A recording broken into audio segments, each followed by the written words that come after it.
hindi pa tapos ang laban. Soto on the floor. Clarkson double team. Clarkson forcing the issue. Isang panalo lang versus Italy ay magkakaroon pa tayo ng chance na aabante sa next round. Paano? Unang-una ay dapat manalo tayo versus Italy. Plain and simple. And hope na talunin ng Dominican Republic ang Angola. And after that, pupunta na tayo sa quotient system. Kung sino ang may pinakamataas na quotient, ayon ang papasok sa next round. Pero ang tanong, kaya ba nating talunin ang Italy? Well, sa palagay ko, meron tayong chance. Dahil ang basketball is a game of match-ups. Kaya nahihirapan tayo versus Angola dahil nawala ang ating advantage sa speed and quickness. Napakabilis kasi ng mga players ng Angola and they are all very strong and athletic. Lahat ng kanilang mga players ay nakakatakbo kaya hindi masyadong nagagamit ng gilas ang speed and quickness advantage natin. In fact, tayo pa ang tinakbuhan. In other words, nakakasabay sila sa atin sa depensa kaya nahihirapan si Jordan Clarkson. At basang-basa na rin ang play ng gilas. Angola knows na 99% of the time ay hindi namamasa si Jordan Clarkson. Kaya nakatutok ang kanilang depensa kay Clarkson who shot an awful 32% on 7 of 22 shooting and even worse sa 3-point shot at 1 out of 8. Hindi yan malas. Nakatutok lang talaga ang depensa ng Angola sa kanya. At wala namang adjustment sa play ng gilas galing kay Coach Chot Reyes. At yan ang dahilan kung bakit tayo talo versus Angola. They are faster, quicker, at palaging nauuna sa bola. Their defense is very impressive using their speed. Pero the good thing against Italy, they are not as quick and fast as Angola. Ang system talaga ni Coach Chot Reyes is designed against lower teams. Kaya noong 2014 ay nahirapan ang mga teams ng Argentina, Croatia, Greece, and Puerto Rico and Senegal dahil hindi sila makakasabay sa ating speed and quickness. Kaya against Italy ay sigurado tayo na magbabalik ang ating speed and quickness advantage. Kaya siguradong mas tataas na naman ang ating chances of winning. Kahit gaano pa kagaling ng Italy, the Gilas should make sure na tatalunin natin sila in terms of speed and quickness.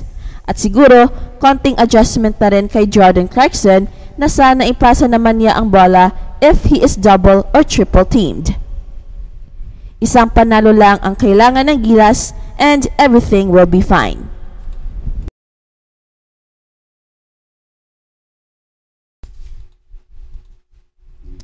Samantala, kailangan ng Gilas na talunin ang Italy ng 13 points at umaasa na matalo ang Angola. Gilas Pilipinas suffered a disappointing 80-70 loss to Angola sa isang laro kung saan nakita ang koponan ng host na nangunguna ng hanggang 11 points bago mawala ang kanilang pangalawang laban sa 2023 FIBA Basketball World Cup. Bleak as the situation may be, may pag-asa pa rin para sa Gilas Pilipinas. Ang magandang balita ay nananatiling may pag-asa ang Gilas Pilipinas na makapasok sa ikalawang yugto kahit na bumagsak ito sa 0-2 sa Group A. May kumikinang na pag-asa na pwedeng magtapos sa ikalawang pwesto kasama ang Italy and Angola sa 1-2. Para sa mga hindi pamilyar, narito ang isang bahagi ng mahalagang patakaran ng FIBA tungkol sa pagkakasunod-sunod na kaso ng mga tie. Nasa Appendix D 1.3 na nagsasabing, kapag may dalawa o higit pang mga koponan na may parehong talaan ng panalo at talo sa lahat ng laro sa grupo, ang mga laro sa pagitan ng mga ito ay magpapasya sa kanilang classification.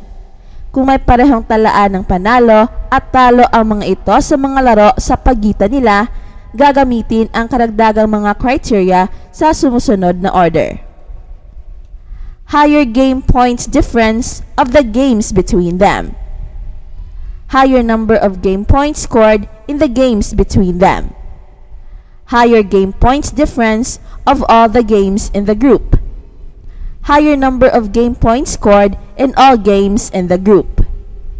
Hindi magiging madali para sa Gilas. Gayunpaman, dahil makakalaban nito ang ranked 10 sa mundo na Italy at hindi pa rin tiyak na sapat ang pagkapanalo sa laro para sa Gilas Pilipinas upang makaabante.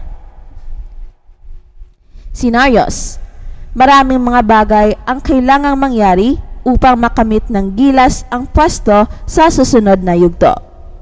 Nagsisimula ito sa unang laro ng Martes na doubleheader kung saan haharapin ng Dominican Republic ang Angola ng alas 4 ng hapon. Para magkaroon pa ng pag-asa ang Gilas, kailangang matalo muna ng Angola ang Dominican Republic, na may layuning mapanatili ang kanilang talaan ng panalo at talo dahil dadalhin ito sa susunod na yugto. Sa pangyayaring matalo ang Angola, kailangan ng Gilas hindi lang manalo laban sa Italy, kundi manalo ito ng tiyak na bilang ng mga puntos para makaabante. Inaasahang mahirap na laro ito dahil nagmumula ang Italy mula sa pagkatalo nitong 87-82 sa Dominican Republic noong linggo.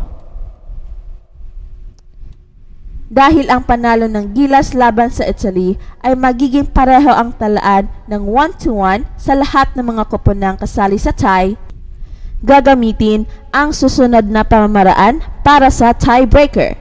At sa kasong ito ay ang pagkakaiba ng puntos sa kanilang mga laban-laban sa isa't isa.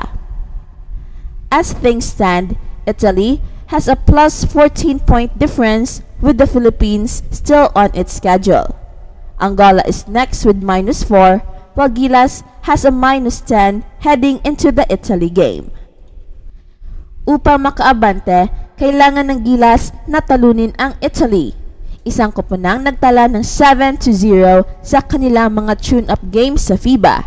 Isang koponang determinadong ibalik ang kanilang pride matapos ang pagkatalo sa Dominican Republic. At isang koponang kailangan na lang ng isa pang panalo para makaabante ng 13 points o higit pa upang malampasan ang puntos ng pagkakaiba ng Italy at magpatuloy sa susunod na yugto. Samantala, iba't ibang paraan ng tiebreaker ang gagamitin kung manalo ang Gilas ng 12 points.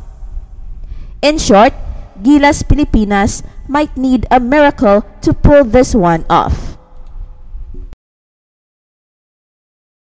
That's it for now, guys. Pero bago kami magtatapos, ay huwag kalimutan na huwag magpahuli sa mga pinakabago mga kwento at balita ng kasiyahan at tagumpay.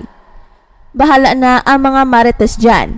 Basta kami ay handang maghatid ng tunay na inspirasyon sa mundo ng sports.